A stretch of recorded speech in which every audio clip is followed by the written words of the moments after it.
I feel like grief is one of those uncomfortable, taboo subjects that people don't really like to tackle or talk about because it can be uncomfortable, it can be scary, and it can feel very overwhelming. The type of grief I'm talking about stops your whole world. It can be very earth-shattering and scary to experience these feelings. We have the power to choose where we put our thoughts, our focus, and our energy.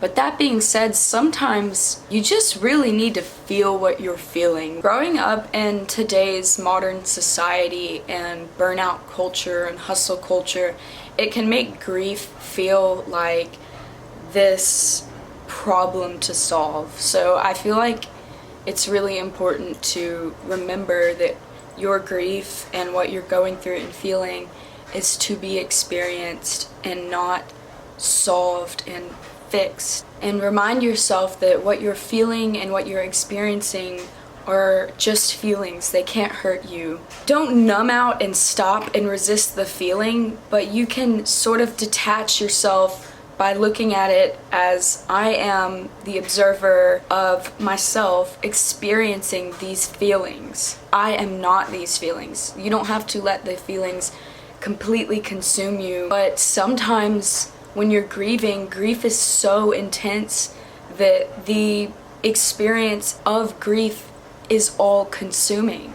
Sometimes life and grief, you just need to experience it and embrace it in a way. But your feelings can't hurt you, they can't last forever. You are not your feelings, you are the observer of your feelings and what you're experiencing, what you're thinking. So looking at it from that perspective really has helped me to feel more in control over myself when I start to feel out of control. Just acknowledging I'm starting to feel out of control really helps. You bring awareness and power and control back into your hands when you do that. I feel like it's natural to resist grief, but it's really a key point at some time in the grieving process to accept and to embrace the grief and to look at the grief as a testimony to how much you loved and cared for what you were mourning. Your feelings are a testimony to how deep the love you had and have with what you're mourning. If what you lost didn't matter, you wouldn't be grieving. Look at your grieving experience as if you were honoring the person, not just going through something. You're doing it, experiencing it because you loved someone so much that when they're gone or something happens, that you love them so much and you miss them so much that you're experiencing these intense emotions for them. It's a testimony to your relationship with them. Look at your feelings and say you're welcome to stay as long as you need to be felt and heard and seen, respected. Treat yourself and talk to yourself like you were a best friend. It's really a shitty feeling when it feels like the whole world just keeps going like nothing happened, and meanwhile your world is shattered and stopped. And just remember that it's still okay and valid for your world to be stopped and shattered while everyone else goes on. Your feelings are valid, your experience is valid. That doesn't mean you should just pick up and, forget how you're feeling and what you're experiencing. You can honor that you are in a tender, gentle, vulnerable moment in your life. It can be so easy to feel very alone during this time and to isolate yourself. I really encourage people to reach out to others, even if it's online or a therapist, your best friend.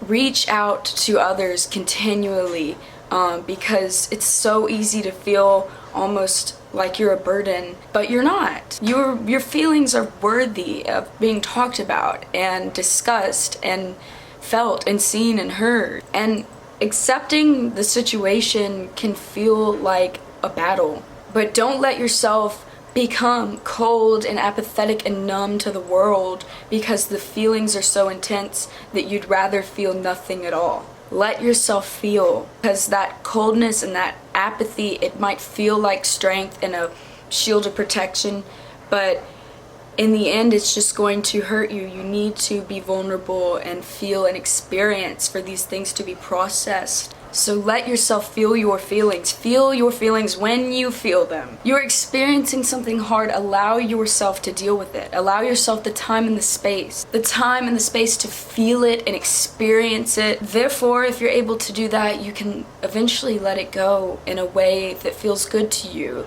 And when I say let go, I don't mean forget and move on in a sense that is dishonorable to the memory of what you're mourning. You can still live on with what you're mourning and live a happy life with your grief. I think it's important to remember that even when you're grieving, you can live a happy life despite being in a stage where you are grieving and mourning. It's about living and learning to live a happy life despite it, nurturing it, not repelling it and trying to get rid of it. Really, when I say accept the grief, you can accept the feelings that you're feeling. So remember, you can grieve and still live a happy life. It doesn't mean that you're doomed to be grieving and sad every minute of every day for months. You know, there's going to be happy times sprinkled in there, and then there's going to be times where you break down. Enjoy the happy times to the fullest, and but embrace the sad times to the fullest. That's what truly living is. Truly having a human experience. That's what we are here to do. And it feels much better than resisting and pushing.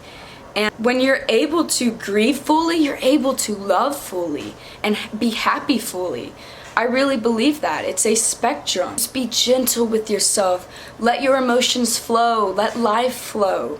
Your feelings can't be right or wrong, so don't feel ashamed or anything about what you're feeling. Just feel them. It's okay to feel what you feel. Another thing that's very important when connecting with people and not isolating yourself is to take note of the companions that you keep around you and make sure that it's people that are allowing you the space to grieve and allowing you the time that you need and the support that you need to be nurtured and heal, because you deserve that. Choose people to be around that know how to listen to you, because some words cannot help.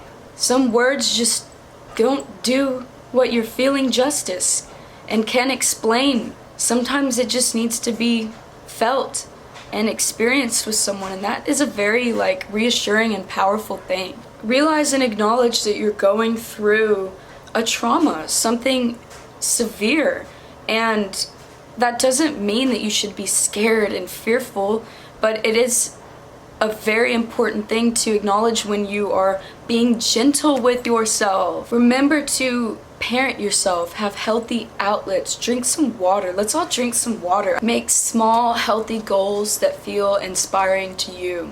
Even if it's just to get out of bed and brush your teeth. That is a big goal sometimes, to even be able to get out of our beds and brush our hair and our teeth and use the restroom with ease. These are things that we can, when we're at really low points in our lives, set as goals and be proud of ourselves and grateful fully that we're doing them. They sound like silly little tasks that people do all day, every day. They're activities of daily living. But it's a moment to be grateful for, that you're able to do it if you are. The things that you are able to do to be grateful for. Not trying to be the toxic positivity where you don't allow that space to grieve. Art is such a healthy and beautiful way of getting your emotions out, expressing your emotions and feeling what you're feeling, because sometimes you just don't even know what you're feeling or what to do. So art is where that can just save a life. Painting, drawing, if you've never painted before, get a canvas and just go wild. Have fun. And there's a million different ways that you can express yourself with different mediums. It's a very beautiful way to express your feelings and to get what's inside out. healthily. So channel your feelings into something creative. Channel your feelings into exercise, intense exercise if you're feeling it. You know, sometimes you're not feeling it and that's okay. Be gentle with yourself. That's where the healthy parenting comes in, and setting small, healthy goals. And that doesn't mean that they're unimportant small goals. They're just as important. And I mean, honestly, brushing your teeth is a good goal. A lot of people don't do that, or floss. One thing that really helps me clear my mind and get the million thoughts that are going constantly to stop is to write them down. I'm gonna write it all out, and then I can, you know, see it in front of me and think it out. Writing it down really helps stop that constant cycle of thoughts in your head. Journaling really helps clear your mind, helps keep you from bottling it up. It helps you confront, dissect, and come to terms with what you were feeling, if you are in a space to do that. You can honor your loved one in any way that feels good to you. Like maybe if y'all loved a certain spot in town and got a certain drink together, a certain flavor of coffee, you could make it and sit and think of them and honor them and their memory. Make them an offering of coffee or a water or whatever, you know, their favorite jewelry. You can make time for them even though they're not physically here. I feel like that really helps my personal healing process. Just remember that grief comes and goes at random times. It's not a linear process. It's something that's experienced differently by everyone. Just focus on the present. Take things bite by bite, bite-sized little pieces, day by day. And remember to stay present in what you feel, good or bad, for better or worse. And it helps you experience it and enjoy the happy times to the fullest, and to let go of the lower vibrational things that do not serve you, that you don't want to feel. Remember that you are not doomed. You can live a happy life despite experiencing your grief. Take care of yourself and your body. That is true self-love, showing yourself care.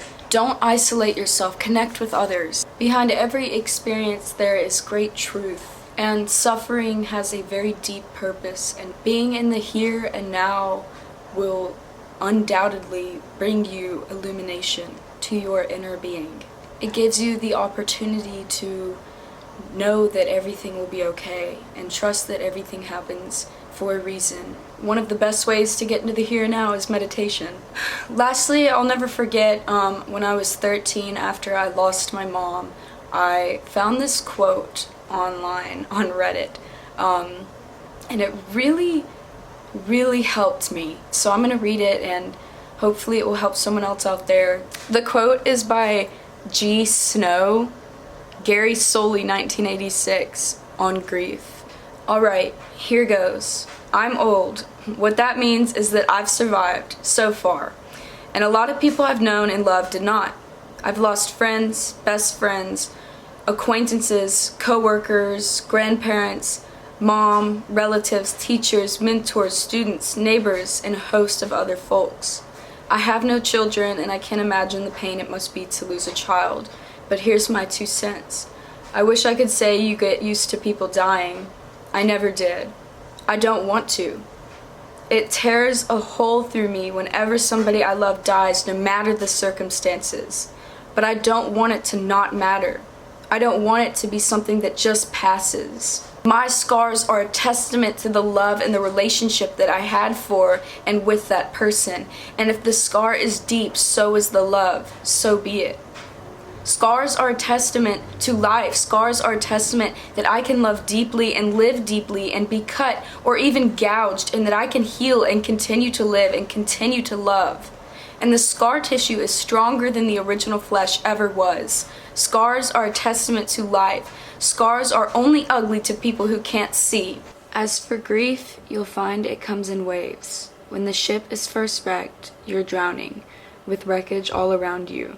Everything floating around you reminds you of the beauty and the magnificence of the ship that was and is no more. All you can do is float. You find some piece of the wreckage and you hang on for a while. Maybe it's some physical thing. Maybe it's a happy memory or a photograph. Maybe it's a person who is also floating. For a while, all you can do is float. Stay alive. In the beginning, the waves are 100 feet tall and crash over you without mercy. They come 10 seconds apart and don't even give you time to catch your breath. All you can do is hang on and float. After a while, maybe weeks, maybe months, you'll find the waves are still 100 feet tall, but they come further apart. When they come, they still crash all over you and wipe you out, but in between, you can breathe. You can function. You never know what's going to trigger the grief. It might be a song, a picture, a street intersection, the smell of a cup of coffee. It can be just about anything, and the wave comes crashing. But in between waves, there's life. Somewhere down the line, and it's different for everybody, you find that the waves are only 80 feet tall, or 50 feet tall. And while they still come, they come further apart. You can see them coming. An anniversary, a birthday, or Christmas, or landing at O'Hare. You can see it coming for the most part and prepare yourself. And when it washes over you, you know that somehow you will again come out the other side, soaking wet, sputtering, still hanging on to some tiny piece of the wreckage, but you'll come out. Take it from an old guy, the waves never stop coming, and somehow you don't really want them to. But you learn that you'll survive them, and other waves will come too, and you'll survive them too. And if you're lucky, you'll have lots of scars from lots of loves and lots of shipwrecks. I just remember reading that at a time where I was really low, and it really helped me. My intention for making this video is to help those suffering from grief, and anything that I may have missed, feel free to comment and I will do my best to get back to you. Give advice to the best of my ability based off what I've survived and read and researched and learned from my healing process. Thank you for coming to my channel, and I'm sending you healing and love. I encourage you to check out my other videos if you like this one. I have a couple out right now and some in the future that I'd like to make about dealing with really tough emotions. So I really appreciate your time. Thank you. Love.